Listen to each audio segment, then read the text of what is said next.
उठाऊं, मैं आपको ये दिखाना चाहती हूं कि अभी आपको याद होगा राहुल गांधी आसाम में थे। आसाम में जो भी कुछ हुआ, हेमंत बिस्व शर्मा ने जो कुछ किया, वो सब आपके सामने, उनकी बौखलाहट, उनकी हताशा, निराशा, और यहां तक कि कांग्रेस ने तो उसको गुंडागर्दी और सदमा तक करार दे दिया, वो सब कुछ आपको नजर आया।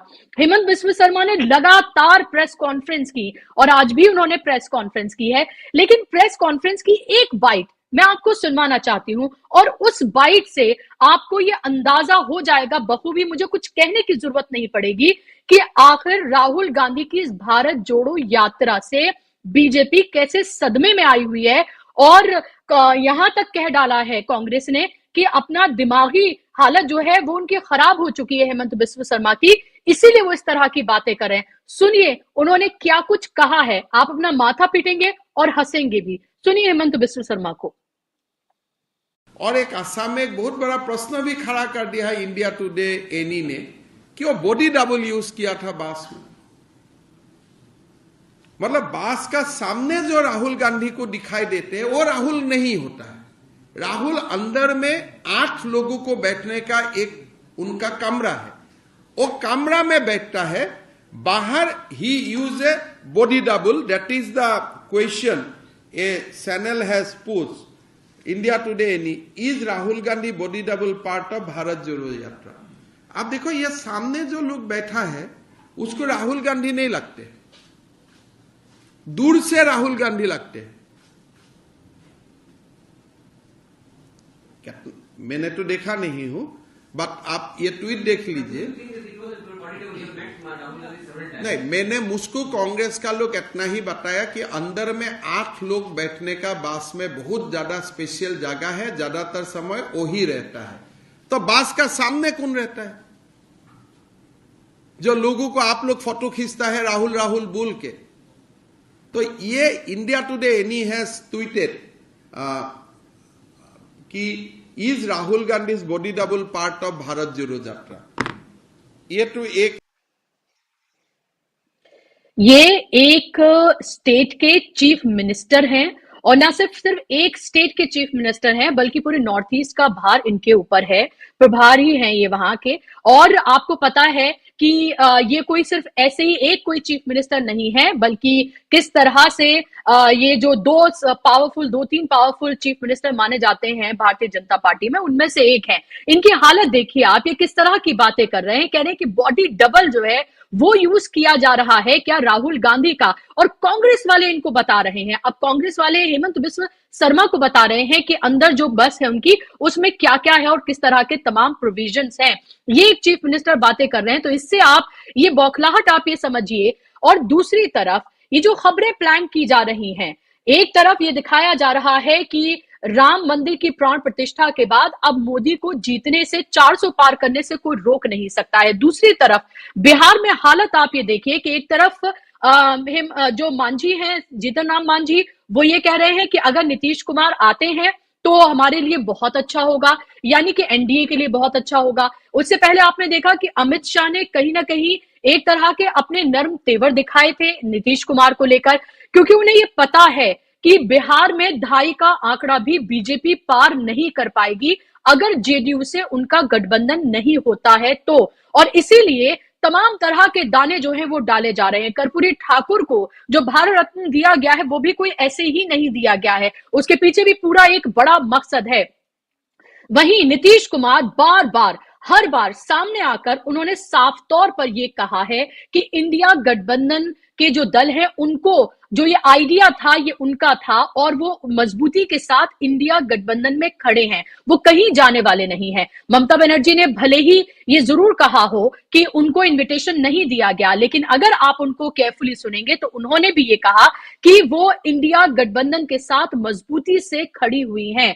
अखिलेश यादव ने भी यही कहा कि वो इंडिया गठबंधन के साथ मजबूती से खड़े हों और मिलकर एकजुट होकर लड़ेंगे, और अरविंद केजरीवाल ने भी इसी बात को दोहराया है। इन 4 नामों को मैं इसलिए ले रही हूं कि इन्हीं 4 नामों को लेकर लगातार अफवाहें फैलाई जा रही हैं। हर कुछ दिन मीडिया के एक धड़े में इस तरह की खबरें फैलाई जाती हैं कि मानो जैसे इंडिया गठबंधन अब बिल्कुल खात्मे पर आने वाला है। राहुल गांधी के लिए कहा गया कि वो दिल्ली लौट कर आ रहे हैं, इतनी बड़ी खबर हुई क्योंकि नीतीश कुमार बीजेपी में जाने वाले हैं और वहां का जो महागठबंधन है वो टूटने वाला है और वहां पर अब सरकार गिरने वाली है, डिसॉल्व किया जा रहा है। लेकिन मैं आपको बता दूं कि 2 दिन का हॉल्ट है। 2 दिन के लिए पहले से ही ये प्लान था कि राहुल गांधी को जैसे ही बंगाल में यात्रा एंटर होगी वो वापस लौट कर आएंगे और फिर उसके बाद 26 जनवरी के नेक्स्ट डे यानी कि 27 जनवरी को फिर से यात्रा रिज्यूम होगी। तो ये पहले से ही तयशुदा कार्यक्रम है, इसमें किसी तरह का कोई बदलाव या नई चीज नहीं आई है। लेकिन मीडिया का एक धड़ा आपको यही दिखाएगा क्योंकि उनको यही बताया गया है, उनको यही ब्रीफिंग दी गई है कि आप ऐसे ही चलाएं क्योंकि इंडिया गठबंधन के आगे बीजेपी पस्त नजर आ रही है और उसको लग रहा है जब तक इसमें दरार नहीं आएगी ये टूटेगा नहीं। वो जो लगातार एक नैरेटिव बना रहे हैं, एक जो बबल जो उन्होंने क्रिएट किया है 400 पार का, वो किसी भी कीमत पर उसको हासिल नहीं कर पाएंगे, ये पूरी तरीके से साफ है। तो क्या इंडिया गठबंधन को लेकर जो खबरें फैलाई जा रही है उसको किस तरह से देखा जाए, हेमंत बिस्व शर्मा की ये बौखलाहट क्यों है और जो दाना डाला जा रहा है नीतीश कुमार के आगे, आखिर बीजेपी इतनी इस तरह से और इस स्थिति में आखिर क्यों नजर आ रही है, इसी पर हम बात करेंगे, इसी पर हम चर्चा करेंगे। उस पर बात करने के लिए मेरे साथ 3 बेहद खास मेहमान मेरे साथ जुड़ गए हैं जिनका तारुफ मैं आपसे कराना चाहूंगी। आप स्क्रीन पर देख सकते हैं, डॉक्टर सुनीलम जी हैं, पॉलिटिकल एनालिस्ट हैं, किसान नेता हैं। बहुत बहुत स्वागत है डॉक्टर सुनीलम जी, आज पहली बार आप मेरे शो पर आए हैं। मेरे साथ अनिल सिन्हा जी हैं, जाने माने पत्रकार हैं, सीनियर जर्नलिस्ट हैं, आप लगातार उनको देखते रहते हैं। सीनियर जर्नलिस्ट मेरे साथ राकेश कपूर जी भी जुड़ गए हैं, जाना माना चेहरा। तीनों मेहमानों का बहुत बहुत स्वागत, इस्तकबाल। शुरुआत में डॉक्टर सुनीलम जी आपसे करना चाहूंगी, ये जो फिलहाल खबरों का, अफवाहों का ये जो बाजार गर्म है और इसमें सच्चाई कितनी है, कितनी अफवाह है, ये आप जैसे हम जैसे लोग समझ सकते हैं, इसको कैसे आप देख रहे हैं? और हेमंत बिस्व शर्मा का ये बयान, इसको भी आप कैसे देखते हैं? देखिए, हम लोग ये देखते हैं कि ये घबराहट का परिचायक है, जो एक पैनिक जब क्रिएट हो जाता है उसका ये नतीजा है। अगर राम आ गए 500 वर्षों के बाद में, राम जी आ गए, राम लहर पैदा हो गई पूरे देश के अंदर, तो फिर जितनी उठापटक कर रही है भारतीय जनता पार्टी वो करने की जरूरत नहीं थी। न्याय यात्रा के साथ में छेड़खानी करने की और बहुत ही निम्न स्तर के ऊपर आपको यात्रा को रोकने का काम करना, उसके रूट को डाइवर्ट करने का काम करना, पोस्टर को फाड़ने का काम करना, धमकी देने का काम करना कि जो है हम गिरफ्तार कर लेंगे। अरे भाई, गिरफ्तार करना है तो कर ही लेते, और अगर कर लिया होता गिरफ्तार तो मुझे कह रहा हूं कि यात्रा से जितना इम्पैक्ट होता ना, उससे 100 गुना इम्पैक्ट जो है आज ही आपको देश में दिखलाई पड़ता। जैसे जिस दिन इंडिया गठबंधन बना था ना, जिस दिन ये नाम इसका आया था, उसी दिन पूरे देश के अंदर एक तरीके की लहर पैदा हो गई थी कि हाँ, अब विपक्ष इकट्ठा हो गया है और नाम भी बहुत शानदार इन्होंने चुनने का काम किया है।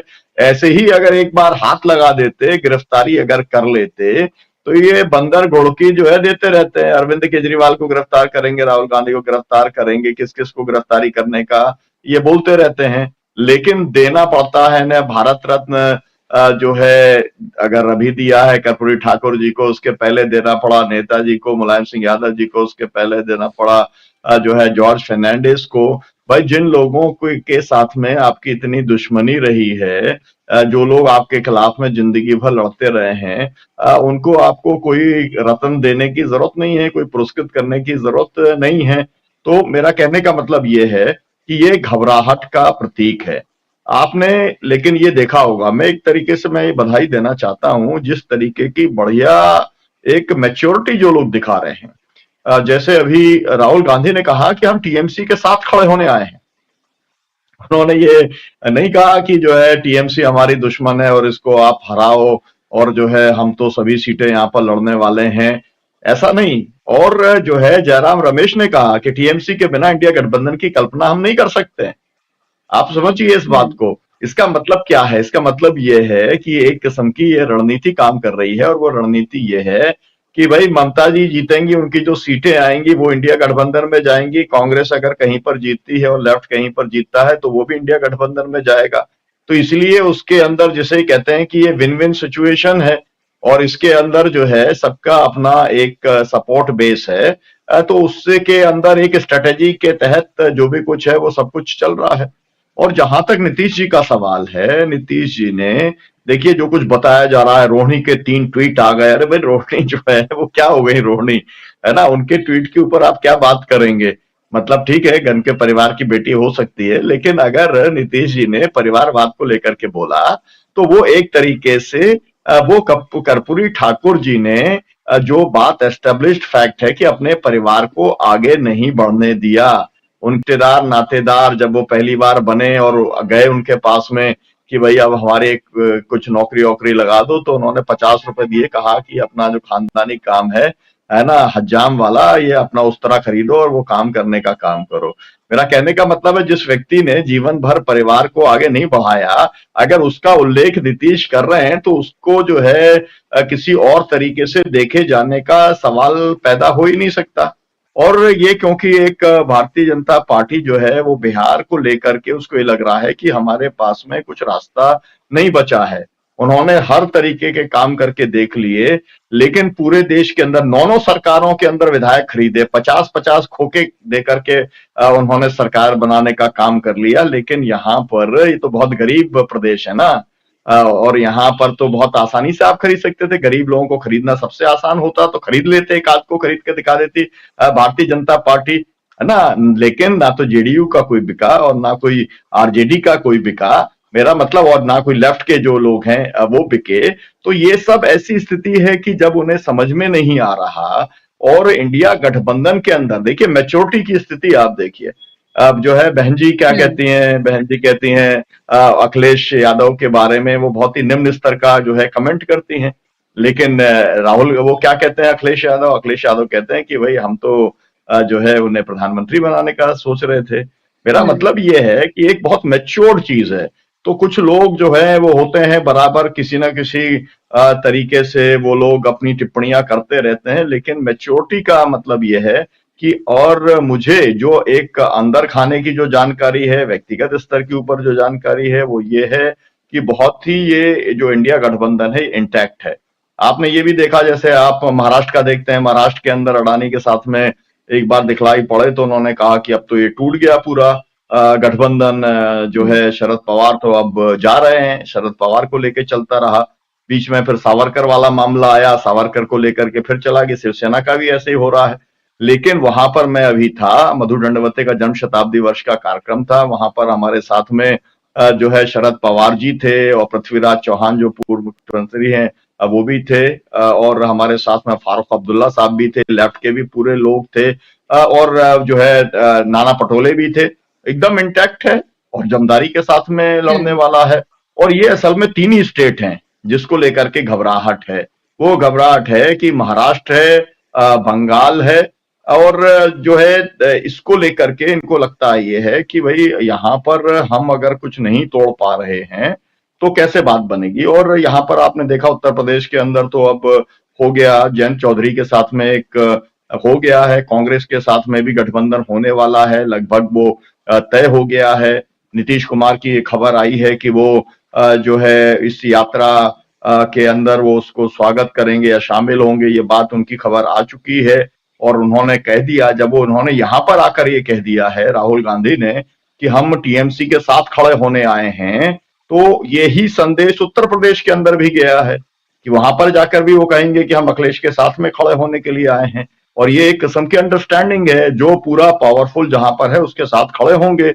जहां पर जो अगर मध्य प्रदेश है, मध्य प्रदेश में अगर ताकत अपोजिशन के अंदर सबसे बड़ी ताकत वहां पर कांग्रेस पार्टी की है, तो इंडिया गठबंधन के चाहे वो समाजवादी पार्टी के लोग हों, चाहे लेफ्ट के लोग हों, सब लोग वहां पर उनके साथ में खड़ा होने का काम करेंगे। तो मुझे ऐसा लगता है कि ये जो एक कौआ कान ले गया वाला जो एक है कि पूरी की पूरी हवा बनाने का काम कर रहा है, ये गोदी मीडिया का भी, आप तो मेन स्ट्रीम मीडिया भी कह रही थी इसको, लेकिन मैं गोदी मीडिया कहूंगा कि गोदी मीडिया भी जो हवा बनाने का काम कर रहा है लोगों के बीच में, वो चल नहीं रही है। और अगर राम लहर नहीं चल रही, अपना से अभी आया हूं कोलकाता पहुंचा हूं मैं अभी, और अगर अंदर जो है वो पूरा कर्पूरीमय था, पूरा जो पटना में था 3 दिन, तो मैंने देखा हजारों पर्चा कर्पूरी जी के लगे हुए थे, सभी पार्टियों के लगे हुए थे। वहां के पोस्टर 10% भी नहीं होंगे जितने पोस्टर जो है लगे हुए थे कर्पूरी ठाकुर जी के नायिका। जी, मैं आपके पास लौट रही हूँ, क्योंकि आपका फ्रेम जो है फिर से फ्रीज हो गया, आप दोबारा से जुड़ जाएं। बहुत महत्वपूर्ण बातें यहाँ पर आपने कही हैं सुनीलम जी और अनिल जी। बहुत सारी चीजों को यहाँ पर सुनीलम जी ने जो है वो रख दिया है, लेकिन सवाल ये उठता है, जो ये खबरें नीतीश कुमार को लेकर चलाई जा रही हैं, आखिर नीतीश कुमार को एनडीए में जाकर मिलेगा क्या? वो यहाँ पर चीफ मिनिस्टर हैं, वो एक इंडिया गठबंधन में भी बहुत मजबूत चेहरा है, उनको बहुत इज्जत और एहतराम वहां पर दिया जाता है। खबर तो यह है कि बीजेपी तो ये तक कह रही है कि उनको चीफ मिनिस्टर भी नहीं बनाएंगे, और ख्वाब तो शायद नीतीश कुमार पीएम बनने का देख रहे हैं, ऐसे उनकी पार्टी की तरफ से बार बार कहा जाता है। तो आखिर उनको वहां पर ऐसा क्या मिलेगा जिसकी वजह से वो छोड़कर वहां पर चले जाए? तो ये खबरें क्या आपको पूरी तरीके से निराधार लगती हैं? 3 ट्वीट अगर रोहिणी ने कर भी दिए और उसके बाद डिलीट भी उनको करवा दिया गया, तो उसके बावजूद भी आप ये देखें कि मीडिया का एक धड़ा लगातार इस फिराक में है, हर कुछ दिन बाद उनको सुपारी दी जाती है, इस फिराक में है कि कैसे करके ये बताया जाए कि बिखर गया है पूरा इंडिया गठबंधन और राहुल की यात्रा का कोई असर नहीं हो रहा है। कि अब खबर का मतलब हम लोग भी बहुत साल हमको लगता है कि कोई दूसरी नौकरी मैंने नहीं की, और जब से हूँ पत्रकारिता में 1 महीने बेरोजगार रहा हूँगा, वो भी हमको याद नहीं है। मतलब मैं उन कुछ सौभाग्यशाली पत्रकारों में हूँ जिन्होंने कि कई बड़े संस्थान में काम किए, और एक दिन के लिए भी मतलब 1 महीना वगैरह होगा कि एक नौकरी से दूसरी नौकरी में जो आपको टाइम लगता है, तो वो उसके अलावा मैं कभी बेरोजगार नहीं रहा। और 2 साल का एक्सटेंशन भी मुझको मिला, एक बहुत प्रतिष्ठित अखबार से मैंने रिटायर हुआ हूँ, लेकिन मैंने इस तरह की पत्रकारिता नहीं की। एक भी जेडीयू के किसी का बाइट नहीं है आपके चैनल पे, किसी चैनल पे जेडीयू का कोई नेता कहीं किसी का कोई स्टेटमेंट नहीं है। स्टेटमेंट किसका है? सम्राट चौधरी, वहां का बीजेपी का अध्यक्ष। स्टेटमेंट किसका है? विजय सिन्हा, बीजेपी का लीडर। गिरिराज सिंह ये बता रहे हैं कि लालू जी क्या करेंगे, नीतीश कुमार क्या करेंगे। अरे ऐसी पत्रकारिता की ऐसी तैसी। अरे पत्रकारिता कर रहे हो तो पत्रकारिता का तो कुछ धर्म निभाओ, जिसकी खबर है उससे तो कम से कम उसका एक भी तो बाइट चलाओ। अब कोई स्टेटमेंट दे रहा है, किस कंटेक्स्ट में दे रहा है? मैंने भी उनका पूरा भाषण सुना है, उसमें कहीं से उन्होंने तारीफ नहीं की है। कर्पूरी ठाकुर की जो तारीफ की है, उसमें जो भी कर्पूरी ठाकुर की तारीफ करता है तो ये तो मुद्दे बताता ही है कि उन्होंने कभी परिवार को प्रमोट नहीं किया, अपने लिए कुछ नहीं किया, घर नहीं बनाया, उनके पास कुछ नहीं था, बहुत सादगी का जीवन व्यतीत करते थे। तो ये बाकी सब छोड़ दिया, बाकी जो पॉइंट्स हैं। और पॉइंट्स क्या है कि उन्होंने कहा कि परिवारवाद अभी जो बीजेपी का वहां इसका अध्यक्ष है बिहार का, वो किस वाद का है? वो शकुनी चौधरी का बेटा है, जो बिहार की कोई पार्टी हमको याद नहीं आती है कि वो पार्टी में नहीं रहे हो।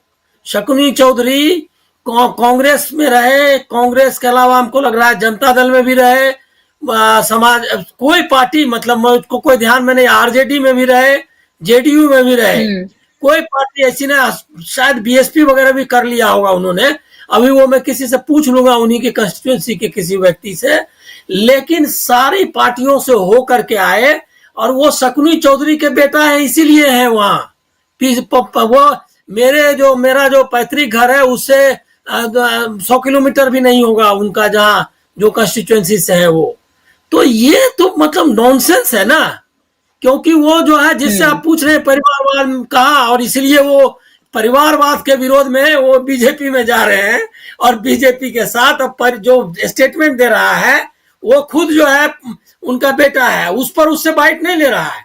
और वो क्या कर रहा है वो भी सुनिए, मैं पूरा ध्यान दे रहा हूं इस खबर पे, दिया मैंने, बड़े इंटरेस्टिंग है। वो कह रहे हैं क्या कि बीजेपी में वो जहां भी नीतीश कुमार रहे हैं सब जगह उन्होंने षड्यंत्र किया है, वो षड्यंत्रकारी व्यक्ति हैं, वो बहुत ही मतलब व्यक्तिवादी है, अवसरवादी है, मतलब उनको राजनीतिक रूप से भ्रष्ट बताने का काम वो आदमी कर रहा है। उसके साथ वो उसका अध्यक्ष है और उसके साथ वो जा रहे हैं एनडीए में।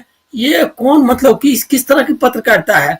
दूसरा ये है कि सही आपने पूछा उनको क्या मिलेगा। अभी वो जो फार्मूला मेरे पास भी व्हाट्सएप पे आया है कि उनको क्या फार्मूला दिया गया है।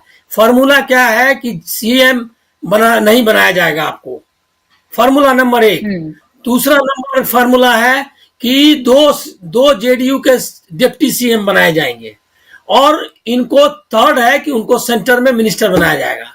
सेंटर में मिनिस्ट्री अभी 2 महीने की है, और वो भी एक भी मिनिस्टर, अभी क्या हालत है कैबिनेट की, ये चर्चा जरूरी है कि आप लोगों ने नहीं चर्चा की, चर्चा कर लीजिए कि कैबिनेट ने उनको बताया है, जो राजनाथ सिंह ने जो कैबिनेट प्रस्ताव हुआ है और रखा राजनाथ सिंह ने, कि राम मंदिर का आंदोलन आजादी के आंदोलन से भी बड़ा काम, मतलब आजादी के समय में भी जो ब्रिटिश एग्जीक्यूटिव काउंसिल ने और जो भारत के इंडिपेंडेंट इंडिया में जो काम हुआ, डिसीजंस हुए, उसमें उससे भी बड़ा या उसके बराबर का एक डिसीजन है।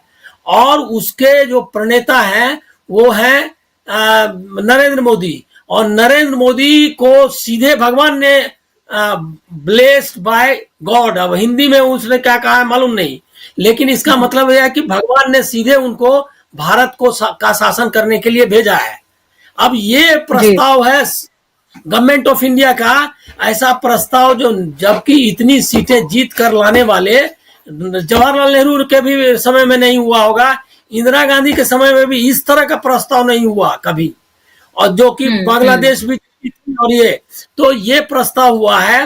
वहां वो जा रहे हैं मंत्री बनने के लिए नीतीश कुमार, और यहाँ एनडीए ये इंडिया गठबंधन को इसीलिए छोड़ रहे हैं, उनको संयोजक नहीं बनाया, मतलब प्रधानमंत्री पद का उम्मीदवार भी नहीं, संयोजक नहीं बनाया। अब बताइए इसमें कोई लॉजिकल कुछ सीक्वेंस लग रहा है आपको कहीं से कुछ?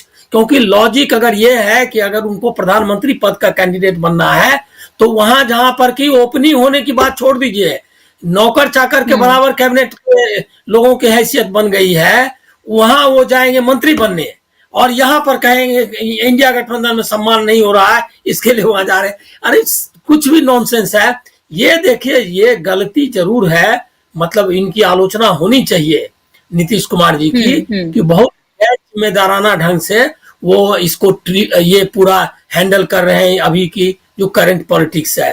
और इसको क्यों हैंडल कर रहे हैं, इसके पीछे उनका कोई, उनके किसी सगे मतलब नजदीकी आदमी का ईडी पीछे पड़ी हुई है, या वो सच में इंडिया गठबंधन को कमजोर करना चाहते हैं, ये मैं कुछ नहीं जानता, लेकिन ये मिस हैंडलिंग जरूर कर रहे हैं।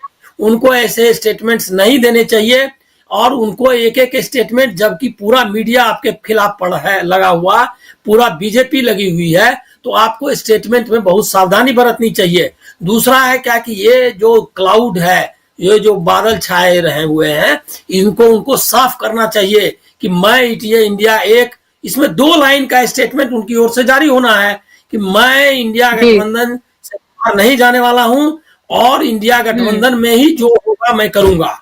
ये 2 लाइन का स्टेटमेंट देने में वो 2 महीने से लटकाए हुए हैं, इसकी कोई जरूरत नहीं है। लेकिन मेरा जहां तक जो मेरी समझ है कि किसी भी हालत में जो भी पॉलिटिकल सिचुएशन है, इसमें नीतीश कुमार का इंडिया गठबंधन से जाने का चांसेस, इसकी संभावना बहुत कम है। जी बिल्कुल, और बल्कि यहाँ पर नगण्य ही नजर आती है, क्योंकि नीतीश कुमार वो हैं जो एक तरह से सूत्रधार हैं इस इंडिया गठबंधन के, और मजबूती से तो वो खड़े हैं। और मैंने आप हम सबने भी देखा होगा लगातार, जब भी इस तरह की खबरें आती हैं, वो हमेशा सामने आकर मीडिया में क्लैरिफिकेशन देते हैं। बार बार उन्होंने क्लैरिफिकेशन दी हैं, लेकिन उसके बावजूद भी सबसे ज्यादा अगर अफवाहें किसी को लेकर चलाई जाती हैं, अफवाहों का बाजार किसी को लेकर गर्म होता है, तो वो नीतीश कुमार ही हैं। जाहिर सी बात है वो प्रेशर टैक्टिक्स भी अपना रहे हैं, क्योंकि उनको 16 सीटें चाहिए, और कौन सी 16 सीटें चाहिए उसको लेकर, और इसीलिए वो अपनी मजबूती से अपनी स्थिति वहां पर देखना चाहते हैं, इसीलिए वो ये सब कुछ हो सकता है कर रहे हो। लेकिन राकेश कपूर जी, डॉक्टर श्रीलम मैं आपके पास आ रही हूँ, मुझे पता है आपको जाना है, मैं अगला सवाल आपसे ही लूंगी। डॉक्टर राकेश कपूर जी, अभी फिलहाल की स्थिति अगर हम देखते हैं इंडिया गठबंधन की, एक तरफ राहुल गांधी की भारत जोड़ो न्याय यात्रा बहुत मजबूती से आगे बढ़ रही है। हमने देखा आसाम में उनको बड़ा जन समर्थन मिला, और वो बौखलाहट हमने हेमंत बिस्व शर्मा की देख ली कि वो कह रहे हैं कि बॉडी डबल तो नहीं है कहीं राहुल गांधी का, बल्कि उनसे पूछा जाना चाहिए कि आपने एफआईआर बॉडी डबल पे की है या असल में असली जो राहुल गांधी है उन पर ही कर डाली है, वो कौन थे वहां पर, ये उनसे पूछ लेना चाहिए जी। लेकिन बिहार की हाँ, स्थिति को फिलहाल आप कैसे आंक रहे हैं? आपको नहीं लगता कि कोई चिंगारी भी नहीं है, लेकिन पूरी की पूरी आग यहाँ पर लगाई जा रही है? देखिए बुशरा जी, राहुल गांधी के बारे में आपने जो अभी अपनी टिप्पणी दी या बयान दिया, वो 100 बातों की एक बात है कि ये हेमंत बिश्व शर्मा को ये खुद सोच लेना चाहिए जो एफआईआर लॉन्च की गई है वो बॉडी पे की गई है या राहुल गांधी पर की गई है। आपने पूरी बात का निचोड़ निकाल करके रख दिया। वो खुद इतना घबराया हुआ आदमी मुझे लगता है। लोकतंत्र में जब कोई ऐसी बातें करता है तो वो व्यक्ति भीतर से घबराया हुआ होता है। और जहां तक ये अभी अनिल जी ने भी कुछ महत्वपूर्ण बातें कही, उससे पहले डॉक्टर सुनीलम ने महत्वपूर्ण बात कही, और उनकी बात में वजन इसलिए रहता है क्योंकि वो आज के दौर की राजनीति के सक्रिय कार्यकर्ता कहें, नेता कहें, जो विधायक भी रह चुके हैं, वो स्वयं हैं। तो इसलिए वो जो बात कहते हैं that is from horses mouth, जिसे अंग्रेजी में बोलते हैं ना, वो बात होती है जी। तो। लेकिन ये बिहार का जहां तक प्रश्न है, भाई बिहार का नीतीश कुमार वहां क्या करने जाएंगे केंद्रीय मंत्रिमंडल में? क्या हैसियत है मंत्रियों की वहां? वो गालिब का शेर है ना, हैसियत तो ये बना दी गई है। गालिब ने एक शेर कहा था कि गालिब वजीफा ख्वार हो, दो शाह को दुआ, और वो दिन गए कि कहते थे नौकर नहीं हूं मैं। अभी जो सुनील सिन्हा जी कह रहे थे, ये हालत है वहां तो केंद्रीय मंत्रिमंडल में मंत्रियों की। तो नीतीश बाबू वहां क्यों जाएंगे? और ये बात सही है, मुझसे पहले दोनों वक्ताओं ने जो कहा, ये बातें प्लांटेड न्यूज होती हैं। ये जो कहलाया जाता है नीतीश कुमार के बारे में, देखिए क्या है, बिहार में बीजेपी की स्थिति बहुत खराब है। जो मौजूदा 40 सीटें हैं उनमें से सिर्फ एक सीट किशनगंज की कांग्रेस के पास है। बाकी जो 39 सीटें थी वो पिछली बार 2019 के चुनाव में एनडीए के पास गई थी। बीजेपी, जेडीयू प्लस और दूसरे अलायंस पार्टनर उनके कुछ एक दो। तो यहाँ पर जमीन नीतीश कुमार के साथ रहते हुए बीजेपी नीतीश कुमार के कंधे पर चढ़ी है। पार्टी ने जो यहाँ वजूद अपना थोड़ा बढ़ाया है वो नीतीश कुमार के कंधे पर बैठ करके बनाया है। वरना बिहार में बीजेपी की हालत क्या थी? अभी तक इनके पास ठाकुर प्रसाद और कैलाशपति मिश्र के बाद कोई नेता ही नहीं बन पाया। अभी तक इनके पास कोई नेता ही नहीं है। तो ये तो हालत है, कोई जमीन का नेता नहीं है। और बीजेपी की जनसंघ के जमाने से ये उनकी राजनीति का प्रमुख अंग रहा है कि जो भी जमीन से जुड़े हुए नेता हैं उन्हें जमीन पर मत खड़ा रहने दो। जो जमीन से मेरी बात को तस्दीक करेंगे सुनीलम जी, सुनीलम जी समाजवादी आदमी हैं, कि उन्हें जमीन पर मत खड़ा रहने दो। जमीन पर खड़ा किसने किया? डॉक्टर लोहिया ने खड़ा किया वहां पर सबसे पहले। किशन सोपा ने बांधी घाट, पिछड़े पामे 100 में 60। वहां जितनी पिछड़ी जातियों के लोग थे उनको उन्होंने जमाया, राजनीति में उनका स्थान जमाया। उसमें कर्पूरी ठाकुर भी एक थे, हालांकि वो तो स्वतंत्रता सेनानी थे और डॉक्टर लोहिया के समकक्ष तो नहीं कहा जा सकता, लेकिन डॉक्टर लोहिया के साथ उन्होंने काम किया और आचार्य नरेंद्र देव के साथ काम किया और गांधी जी से भी प्रभावित रहे। गांधी जी के समय के नेता थे जी। तो कर्पूरी ठाकुर का सवाल है तो कर्पूरी ठाकुर तो बिहार की अलग से पहचान है।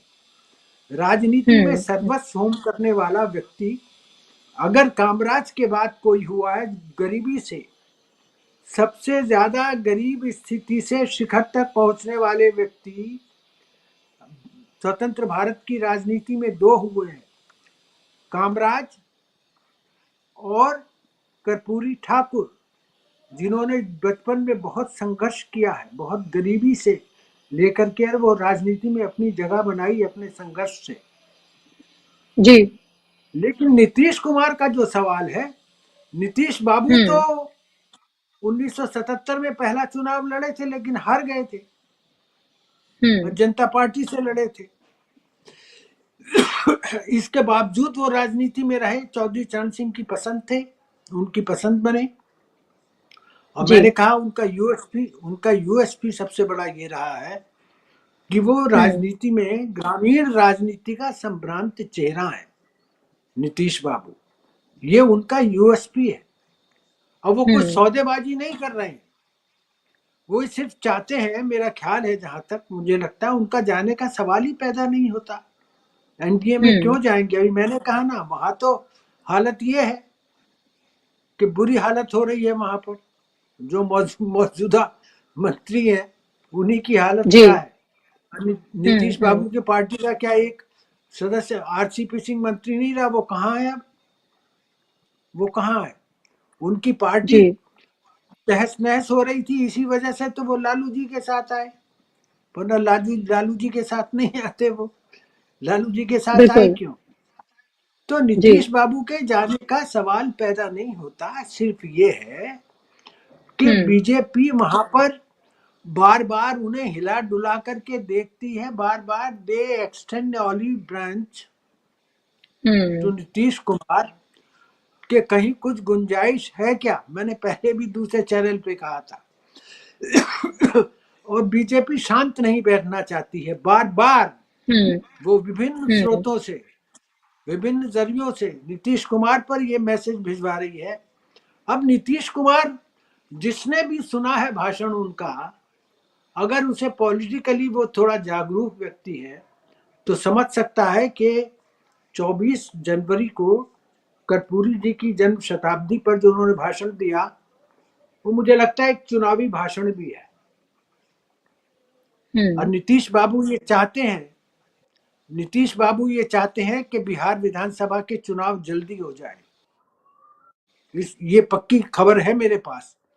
वो ये चाहते हैं कि बिहार विधानसभा के चुनाव जल्दी हो। जी, आपकी आवाज बार बार ब्रेक हो रही है। जी, आपकी आवाज बार बार ब्रेक हो रही है राकेश जी। जी, वो ये चाहते हैं कि बिहार विधानसभा के चुनाव जल्दी हो। उन्होंने अपने सारे काम गिनाए, 5 लाख लोगों को नौकरियां दी, 94 लाख लोगों के लिए 2-2 लाख रुपया प्रति साल हर 5 साल में उनका देने का इरादा है। तो वो एक चुनावी भाषण भी है उनका। कर्पूरी ठाकुर की जन्म शताब्दी समारोह पर दिया गया भाषण चुनावी भाषण भी है। उनका दिमाग इधर भी चल रहा है कि बिहार विधानसभा के चुनाव जल्दी हो लोकसभा चुनाव के साथ, क्योंकि उन्होंने जो काम किए हैं वो बिहार के इतिहास में ऐसे काम कम हुए हैं, इस तरीके के काम कम हुए हैं अभी तक बिहार में। तो अगर बीजेपी वाले ये समझ रहे हैं कि बार बार if they are extending olive branch to Nitish Kumar again and again, तो अगर ये समझते हैं तो नीतीश कुमार कोई अभी नए नए राजनीतिज्ञ नहीं बने हैं, बहुत घाघ राजनीतिज्ञ है वो, कि महरम नहीं है तू ही नवाहे राज का, और यू वरना जो हिजाब है पर्दा है साज का। ये है ना बात। बिल्कुल। तो वो बीजेपी के साथ रहे हैं, इनके राजों से भी वाकिफ है, इनके राजों से भी वाकिफ है। नीतीश कुमार घाघ आदमी है, पक्का राजनीतिक खिलाड़ी है। जी बुशरा जी। बिल्कुल, जाहिर सी बात है, और अनप्रेडिक्टेबल भी है, ये भी सबको पता है कि वो कभी भी कुछ भी कर सकते हैं। और इसीलिए कोई भी एक खबर डॉक्टर सुनीलम उनके तरफ से या उनको लेकर चलाई जाती है तो लोग कहीं ना कहीं यकीन भी करने लगते हैं, क्योंकि उनको देख के लगता है कि शायद वो अनप्रेडिक्टेबल है। लेकिन फिलहाल जो स्थितियां फिलहाल नजर आ रही हैं और जो सीट शेयरिंग को लेकर जो बातचीत इंडिया गठबंधन को लेकर चल रही है, ये भी हमें पता है कि बीजेपी में जो एनडीए के दल है उनका क्या हाल होता है, क्या हश्र हुआ है, महाराष्ट्र से लेकर पंजाब से लेकर तमाम जगहों पर देखा गया है। सवाल ये उठता है कि जो लोग इंडिया गठबंधन से ये सवाल पूछते हैं कि सीट शेयरिंग नहीं हुई आपकी, क्या चल रहा है, ये टूट रहा है, बिखर रहा है, वो कोई एनडीए से ये नहीं पूछता कि उनकी सीट शेयरिंग का क्या हुआ है, उनके यहाँ क्या कुछ चल रहा है, या फिर ये मान लिया गया है कि नरेंद्र मोदी है, उनके आगे कौन क्या बोलेगा और किसकी क्या हैसियत है, वहां तो जो होगा वो हो ही जाएगा। इस चीज को आप कैसे देखते हैं जब ये मीडिया में इस तरह की खबरें चलाई जाती है, उस तरह के सवाल पूछे जाते हैं? देखिए, ये जो पत्रकारिता का जो एक एकदम से कहता है न्यू लो, वो है ये। भाई सवाल पूछे जाने चाहिए, सत्ता से सवाल पूछे जाने चाहिए। 2014 से जो व्यक्ति राज कर रहा है, जिसने आज तक कोई प्रेस कॉन्फ्रेंस नहीं की है, जो ये बताता है कि दुनिया के अंदर अब तो वो क्या क्या कहते हैं कि राम के ही अवतार के तौर पर या विष्णु के अवतार या जो भी कुछ वो अपने आप को प्रोजेक्ट करने की कोशिश कर रहे हैं, तो सवाल तो उनसे पूछे जाने चाहिए। लेकिन यहाँ पर पूरे मीडिया में सवाल जो पूछे जाते हैं वो केवल और केवल सवाल पूछे जाते हैं, विपक्ष से सवाल पूछे जाते हैं। और विपक्ष के अंदर भी जितने लोग हैं, नंबर एक बात ये, दर्शकों को इस बात को सदा याद रखना चाहिए, इंडिया गठबंधन के बारे में जब वो कोई भी राय बनाए तो उन्हें याद रखना चाहिए कि इंडिया गठबंधन के पास में भारतीय जनता पार्टी से ज्यादा वोट है संख्या में, नंबर एक। नंबर दो, ये व्यक्ति जो राज कर रहे हैं, इनके पास में 37% वोट है, 41% एनडीए के पास में वोट है। मतलब देश की मेजॉरिटी वोटर्स ने मोदी जी के खिलाफ में 2019 के अंदर वोट देने का काम किया है, और तब से उनकी हालत नीचे गिरी है, ऊपर नहीं गई है। स्टेट वाइज इसके ऊपर बात हो सकती है। खैर, मैं से यही छोड़ता हूं। मेरा कहना यह है, आप ये बताइए, 5 लाख लोगों की रैली हुई, हर जिले से 100 से ज्यादा बसें आई थी, है ना, क्योंकि मैं वहीं पर था तो मेरी जानकारी में सब बातें आ गई। तो अब इतना रिसोर्सेज लगाने का काम, इतना बड़ा मोबिलाइजेशन करने का काम अगर नीतीश जी को करना था तो फिर तो वो मोदी जी को भी बुला लेते और उसके अंदर वो ज्वाइन करते। तो लगता है कि भाई 5 लाख लोगों के साथ में उन्होंने ज्वाइन करने का काम किया है। तो उन्होंने तो इसकी कोई घोषणा की नहीं, और वो बार बार ये कहने का काम कर रहे हैं कि इंडिया गठबंधन जो है वो मिलकर के चुनाव लड़ेगा। तो फिर मेरा कहने का मतलब ये है कि इन बातों का कोई बहुत ज्यादा मतलब नहीं है, और मतलब केवल एक ही बात का है कि इंडिया गठबंधन की 28 पार्टियों में से एक भी पार्टी हिली नहीं है। कम से कम 5 ऐसी पार्टियों को मैं जानता हूं, रीजनल पार्टीज को, जो क्यू में हैं, जो इस बात का इंतजार कर रहे हैं कि इंडिया गठबंधन फैसला करे। लगभग 350 सीटों के ऊपर फैसला इंडिया गठबंधन के अंदर आपस की समझदारी बनी हुई है। मामला बची हुई सीटों का है ना। तो इसलिए मतलब ये कोई जीरो से शुरू नहीं कर रहे हैं। ऐसा नहीं है कि लखनऊ के अंदर जो है रवि मल्होत्रा को अनाउंस कर दिया अखिलेश यादव ने, तो कोई बहुत अलग से उन्होंने कहा कि वही इंडिया गठबंधन से अलग किया। जो भी कुछ चल रहा है वो आपसी सहमति के आधार पर चल रहा है, आपसी समझदारी के आधार पर चल रहा है। और मुझे ऐसा लगता है, क्योंकि हम तो लेफ्ट लीडर्स के साथ ही उठते बैठते हैं लगातार, चाहे वो दीपांकर जी हो, चाहे वो डी राजा हो, चाहे वो सीताराम येचुरी जी हो, और ये लोग तो लगातार ही इन मीटिंग्स के अंदर रहते हैं। इनके पास तो पूरी जानकारी सब कुछ रहती ही है। इनकी जो कोऑर्डिनेशन कमेटी बनी है, इनके जो वर्किंग ग्रुप बने हुए हैं, उनके साथ भी हम लोगों का रिश्ता है। तो मेरा कहने का मतलब ये है कि सब कुछ ट्रैक के ऊपर चल रहा है। और ये यात्रा जो है, इसने देखिए पूरे के पूरे नॉर्थ ईस्ट के अंदर इसने जो थी हवा निकाल दी भारतीय जनता पार्टी की। इसलिए जो है, जिसे कहते हैं ना हेल्यूसिनेशंस जब होते हैं तो एक की जगह 2 दिखने लगते, है ना। इसको जो है आप अगर जो किसी साइकोलॉजिस्ट से बात करेंगे कि अगर आपको एक आदमी 2 दिखने लगे तो उसे क्या कहेंगे, तो वो आपको बताएगा कि ये एक बीमारी है। और ऐसी बीमारी अक्सर हो जाती है जब आप डिप्रेशन में जाते हैं। तो इस तरीके की बीमारी से जो है हेमंत बिस्व शर्मा जो है वो पीड़ित हो गए हैं, क्योंकि उनको ये अच्छे तरीके से मालूम है। देखिए, वहां पर असम के अंदर कांग्रेस सरकार अपनी बना लेती, मामला थोड़ा सा इक्वेशन जो है जिस तरीके से सब लोगों को साथ में लेना चाहिए था। असम के जब स्टेट इलेक्शंस हुए थे, विशेष तौर पर जो रायजोर दल अलग से लड़ रहा था, कुछ और दल अलग से लड़ रहे थे जिन्होंने एक तरीके से जो है अप्रोच भी किया था कांग्रेस को, वो सब मिलकर के अगर लड़ लेते तो स्थिति एकदम उस समय भी दूसरी होती। और इसलिए हेमंत विश्व शर्मा को मालूम है मैं पहला टारगेट रहूंगा जब भी, क्योंकि इनके जो करप्शन के चार्जेस हैं, राहुल गांधी ने, अब है ना, वो भी बहुत दिन से पॉलिटिक्स कर रहे हैं, उन्होंने आज तक नहीं कहा कि सबसे ज्यादा करप्ट परिवार, और स्पष्ट स्पेसिफिक उन्होंने कहा है ना कि जो है हेमंत विश्व शर्मा के ऊपर जो केसेस हैं उसके क्या कहते हैं भ्रष्टाचार के, उनकी पत्नी के ऊपर, बेटे के ऊपर, और सबके केसेस जो है वो बाकायदा मार्केट के अंदर, सोशल मीडिया के अंदर बाकायदा डॉक्यूमेंट्स हैं, चाहे लुइस घोटाला हो, चाहे शारदा घोटाला हो, चाहे 10 करोड़ रुपए के कमीशन वाला मामला, सब कुछ चीजें जो हैं वो पब्लिक डोमेन के अंदर सब कुछ है। तो उन्हें ये मालूम है कि मैं सबसे ज्यादा फ्रेजाइल हूं, बाकी सब लोग तो निकल जाएंगे लेकिन मेरा कोई मुझे बचाने वाला मिलेगा नहीं, ये स्थिति है उनकी। तो इसलिए वो डिप्रेशन में है और इसलिए वो इस तरीके का पैनिक रिएक्शन करने का काम कर रहे हैं। एक की जगह उनको 2 राहुल गांधी दिखलाई पड़ रहे हैं, लेकिन जिस तरीके की सफलता मिली है, बहुत जबरदस्त सफलता राहुल गांधी को नॉर्थ ईस्ट के अंदर मिली है, मुझे लगता है कि वो जो मोमेंटम गेन हो रहा है और जिस तरीके की भाषा वो बोल रहे हैं राहुल गांधी, उससे यात्रा को लगातार समर्थन मिलेगा। इंडिया गठबंधन लगातार उनकी यात्रा से मजबूत होगा। इंडिया गठबंधन के जो भी पार्टनर्स हैं, जो वो जहां पर भी जाएंगे, उससे उनको मजबूती मिलेगी। कुल मिलाकर के एक किस्म का जो है, कांग्रेस पार्टी क्या कह रही है वो मुझे नहीं मालूम, लेकिन मैं ये मानता हूं कि एक इलेक्शन कैंपेन का सबसे बेहतर तरीका है कि आप लोगों के बीच में जाओ और लोगों को अपने सवालों से वाकिफ कराने का काम करो। तो जब इतना बड़ा 15 राज्यों के अंदर वो खुद अगर चले जाएंगे, इतने बड़े सेक्शन के, इतनी सारी सीटों के ऊपर जब होकर के आएंगे, तो जो लोगों ने 1 to 1 सुना होगा, लोग उस पर यकीन करेंगे। और मैं ये भी आपसे कहना चाहता हूं, और मैं इसके लिए रीजनल मीडिया को और विशेष तौर पे जो लोकल मीडिया है, मैं उसको बधाई भी देना चाहता हूं कि देखिए सब कुछ जो हो रहा है वो गोदी मीडिया का ऊपर ऊपर होता है। हमारे जैसे लोग भी जो है, जो किसान नेता है, या हम लोग कोई बहुत बड़े नेता नहीं है, लेकिन अगर कहीं पर भी डिस्ट्रिक्ट के अंदर चले जाते हैं तो डिस्ट्रिक्ट के सब अखबार जो है, मतलब उसकी जो परिशिष्ट होता है, उस परिशिष्ट के अंदर कम से कम 4 कॉलम, 5 कॉलम, 6 कॉलम तो देते ही हैं।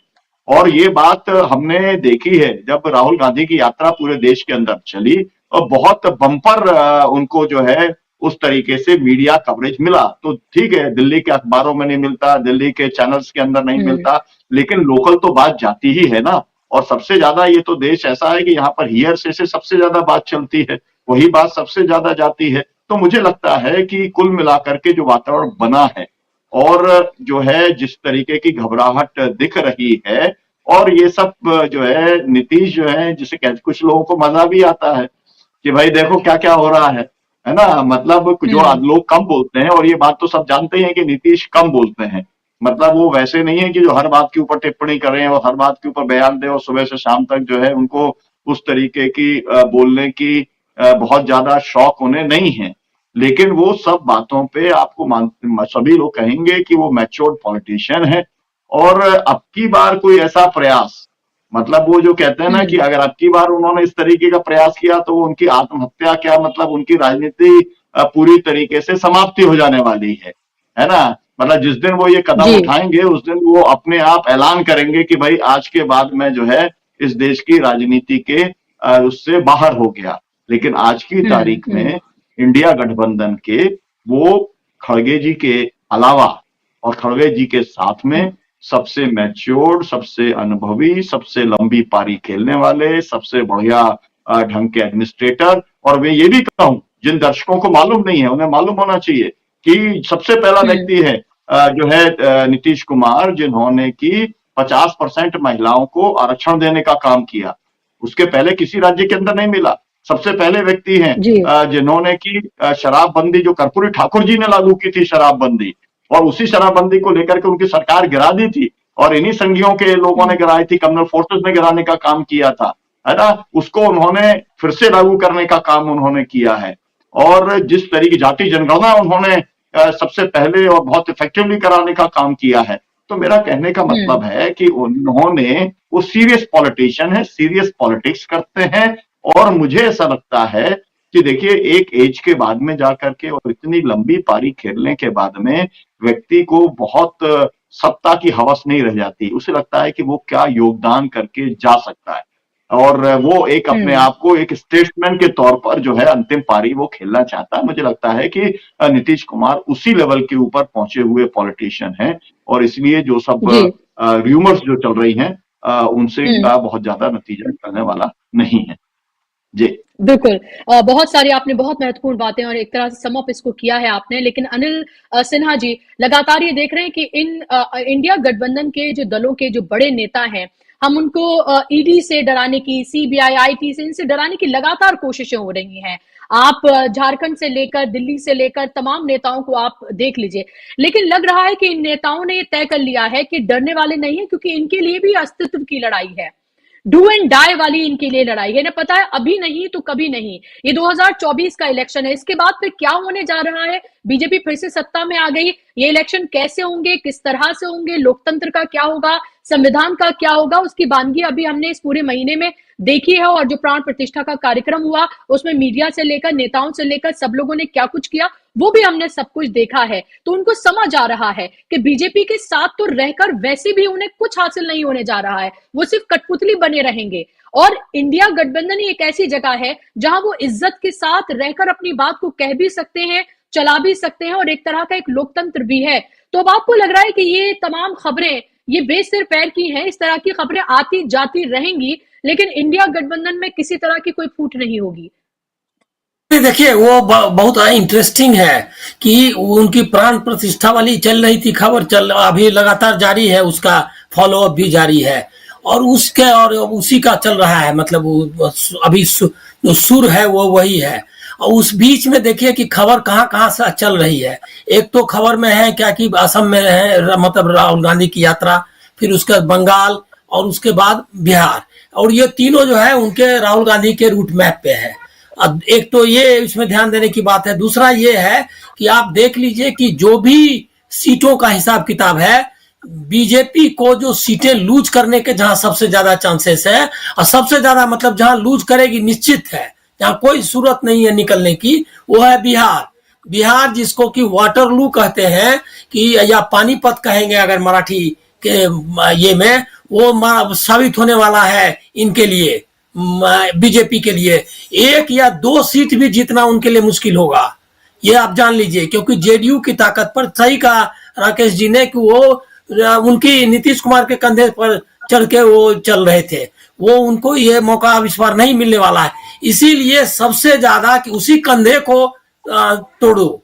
और नीतीश कुमार ये लगातार कैंपेन जारी है, ये डिस्क्रेडिट करने का कैंपेन है, क्योंकि वहां बीजेपी का कोई चांस, देखिए राम मंदिर का इतना आंदोलन चल गया और पूरा देश लगा राम में हो गया, बिहार में कोई राम में होने की कोई खबर आपको आई?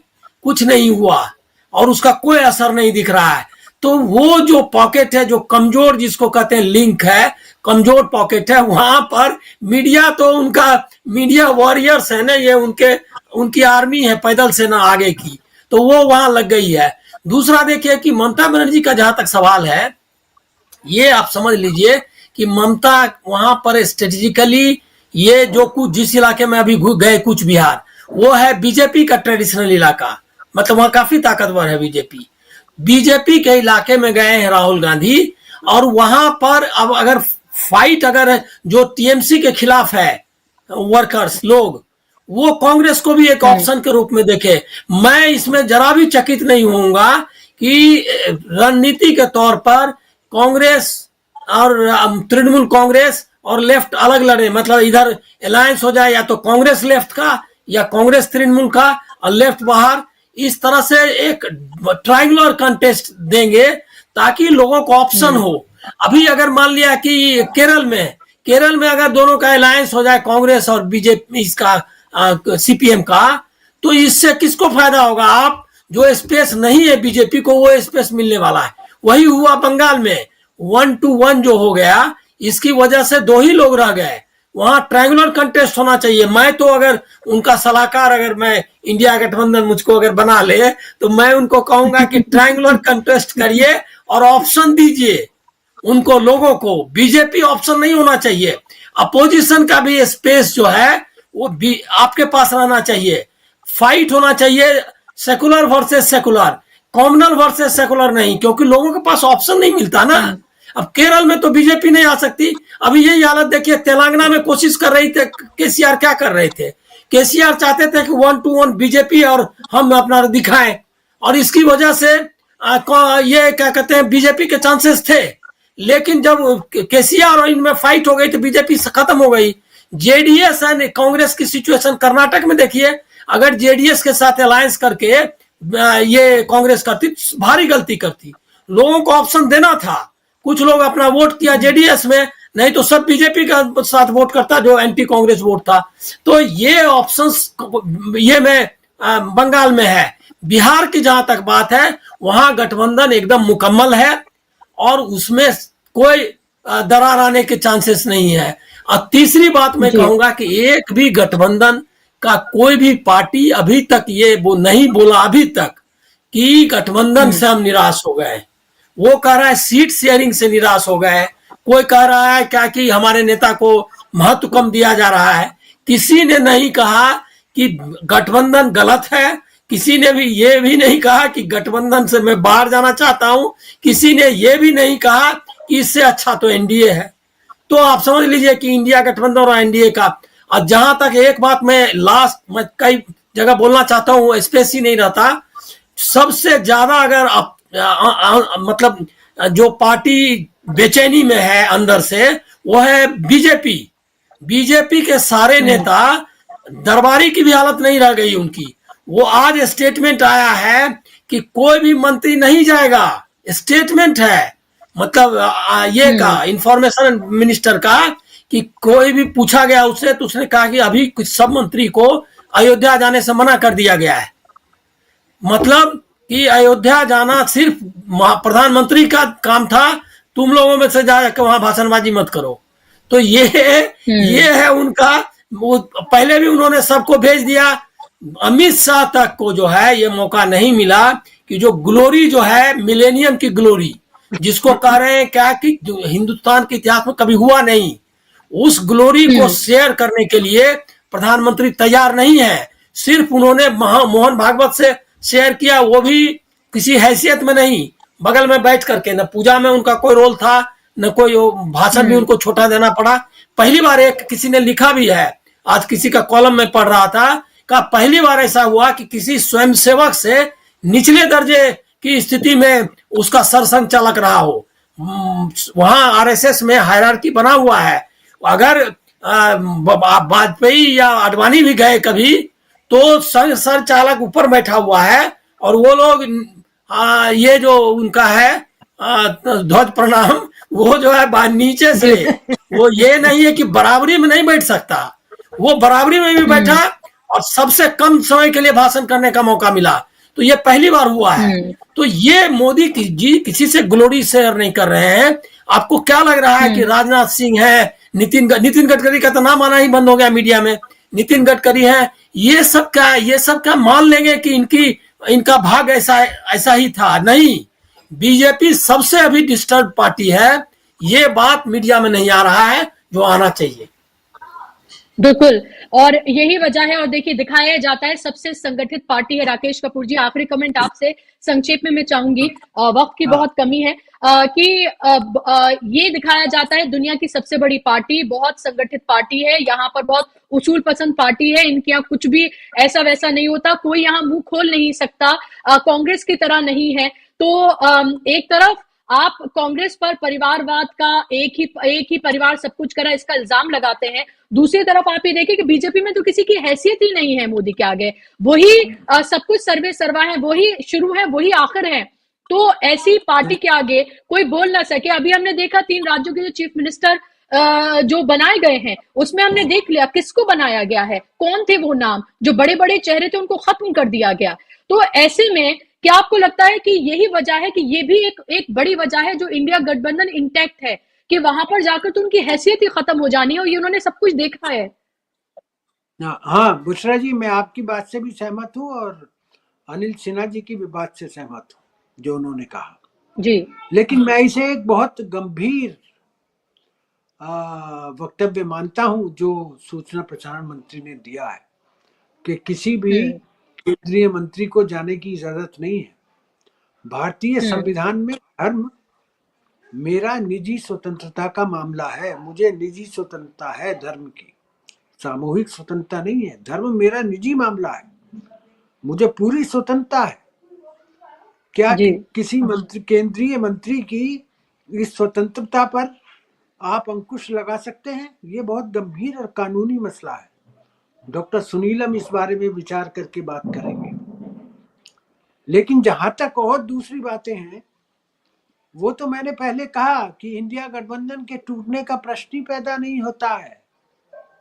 जो बंगाल में जो किया जा रहा है, जो पंजाब में किया जा रहा है, बुशरा जी आप हमें बताइए, अगर किसी जी भी देश में, राज्य में या जिला स्तर पर भी जो सत्ता पक्ष है और विपक्ष है वो दोनों एक हो जाए, एक साथ आकर के लड़े, तो राजनीति कहाँ रहेगी भाई? राजनीति का क्या मतलब है, बताइए आप हमें। पंजाब की 13 सीटों पर कल मान ने कह दिया कि हम 13 की 13 सीटों आप आम आदमी पार्टी लड़ेगी। ठीक है, उन्होंने जी सही किया, बहुत अच्छा किया। और आज जो है वो जो पंजाब कांग्रेस के अध्यक्ष हैं, मुझे नाम याद नहीं आ रहा है, सरदार साहब, उन्होंने कहा कि उन्होंने तो हमारा काम हल्का कर दिया, हम विपक्ष में, वो सत्ता पक्ष में है, तो हम अगर दोनों एक हो जाएंगे तो ना कि जो है हम बीजेपी और अकाली दल को स्पेस दे देंगे। बीजेपी का तो वहां स्पेस है नहीं, अकाली दल की थोड़ी बहुत सीटें आती रहती हैं।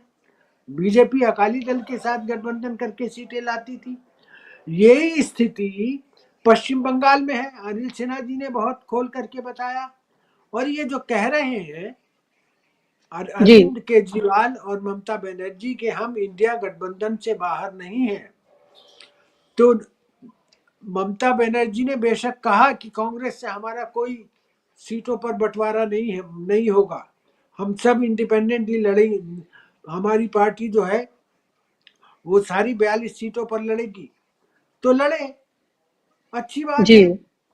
वो राजनीति क्या है जो साफ दिखाई पड़ जाए। राजनीति में जो ऊपर से होता है वो अंदर से नहीं होता है, इसीलिए राजनीति को विज्ञान कहा जाता है। हम पॉलिटिकल साइंस क्यों कहते हैं? इसीलिए कहते हैं। तो वहां पर सीधा गणित चलता है कि किस तरीके से आप विरोधी को नीचे से नीचे रखो, उसको लड़ाई में ही मत आने दो। जो अनिल सिन्हा जी अभी बता रहे थे, जो पंजाब में मान ने कहा, और जो ममता बनर्जी की जो कोशिश है, कांग्रेस की जो कोशिश है, कांग्रेस उस पर मरहम लगाती रहती है, क्योंकि वो गालिब का शेर है ना कि देवो जिस कदर जिल्लत हम हंसी में टालेंगे, कि देवो जिस कदर जिल्लत हम हंसी में टालेंगे, कि बारे आश ना निकला कि उनका पासबां अपना। दोनों का लक्ष्य एक है, बीजेपी को हराना। दोनों का लक्ष्य एक है। तो आपस में अगर ऊपर से लड़ते हुए भी दिखाई दे और बीजेपी को फिर भी मेन फाइट में ना आने दे, तो राजनीति ये है, ये सब एक साथ मिलकर के बीजेपी का मुकाबला करें, राजनीति वो है। आप हमें ये बता दीजिए। जी बिल्कुल, मैं यही बात बिल्कुल आपने सही था कि ये जो ऊपर से दिखाई दे रहा है कि इंडिया गठबंधन टूट रहा है, ऐसा कुछ नहीं है, बल्कि ये एक राजनीति है, एक रणनीतिक चालें हैं जो इंडिया गठबंधन अपने को मजबूत करने के लिए कर रहा है। सीटें तो इंडिया गठबंधन की आएंगी ना, अगर आपस में भी लड़ेंगे तो। ये जी बुशरा, बिल्कुल। और ये भी सोचना चाहिए, 28 दल हैं, सबकी अपनी अपनी राजनीति है, वो कोई सोशल वर्क नहीं कर रहे हैं, बल्कि वो सियासत कर रहे हैं। उनको भी अपनी सियासत दिखानी, और रीजनल पार्टीज हैं बहुत सारी, उनकी अपनी तरह की, अपनी रीजन की अपनी सियासत है, वो उसको भी उनको देखना है। विधानसभा इलेक्शन भी उनको देखने हैं, सिर्फ लोकसभा ही नहीं। तो तमाम चीजों को देखकर, परख कर हर चीज को यहाँ पर रखा जा रहा है। लेकिन महत्वपूर्ण बात आखिर में यही है कि इंडिया गठबंधन अब पूरी तरीके से अभी इंटैक्ट नजर आ रहा है। ये तमाम खबरें, अफवाहें ज्यादा हैं और उसमें सत्य बहुत कम नजर आता है। बहुत शुक्रिया आप दोनों मेहमानों का इस कार्यक्रम का हिस्सा बनने के लिए, अपना कीमती वक्त देने के लिए, और शुक्रिया आप तमाम दर्शकों का भी कार्यक्रम का हिस्सा बनने के लिए। आज के कार्यक्रम में बस इतना ही। आप हमारे तमाम जो वीडियोज है उनको शेयर करिए, ज्यादा से ज्यादा